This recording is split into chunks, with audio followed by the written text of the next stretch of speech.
তুমি যদি মাফ না করো কে আমাকে মাফ করবে? তুমি যদি মাফ না করো কে আমাকে মাফ করবে? তুমি যদি আমাকে মাফ করো তাহলে তোমার কোনো দিকে কমবে না। তুমি যদি আমাকে মাফ না করো তোমার কোনো দিকে পারবে না। আল্লাহ গো, তুমি আমাকে মাফ করে দাও। সারাটা জীবন অন্যায় কাজ করেছি, সারাটা জীবন নাফরমানি করেছি। আমার কাছে কালেমার দাওয়াত কম আসে নাই, আমার কাছে কালেমার দাওয়াত কম আসে নাই, আমাকে লোকেরা কম বোঝায় নাই। ও আল্লাহ, তুমি আমাকে মাফ করে দাও। মাফ না করলে কোথায় যাব, কার কাছে যাব?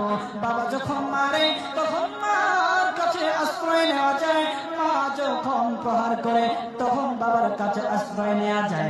বাবা মা যখন প্রহার করে তখন দুনিয়ার কারো না কারো কাছে আশ্রয় নেওয়া যায়। ও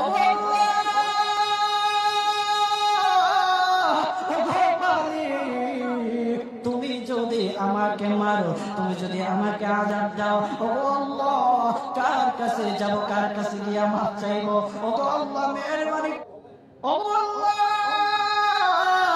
ও মালিক, তুমি ছাড়া তো আমাদের আর কেউ নাই, তুমি ছাড়া তো আমার আর কেউ নাই।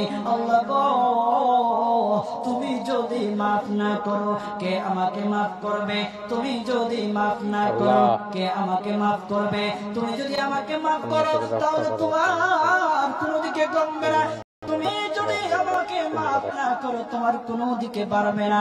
আল্লাহ গো, তুমি আমাকে মাফ করে দাও। সারাটা জীবন অন্যায় কাজ করেছি, সারাটা জীবন নাফরমানি করেছি। আমার কাছে কালেমার দাওয়াত কম আসে নাই, আমার কাছে কালেমার দাওয়াত কম আসে নাই, আমাকে লোকেরা কম বোঝায় নাই। ও আল্লাহ, তুমি আমাকে মাফ করে দাও। মাফ না করলে কোথায় যাব, কার কাছে যাব? বাবা যখন মারে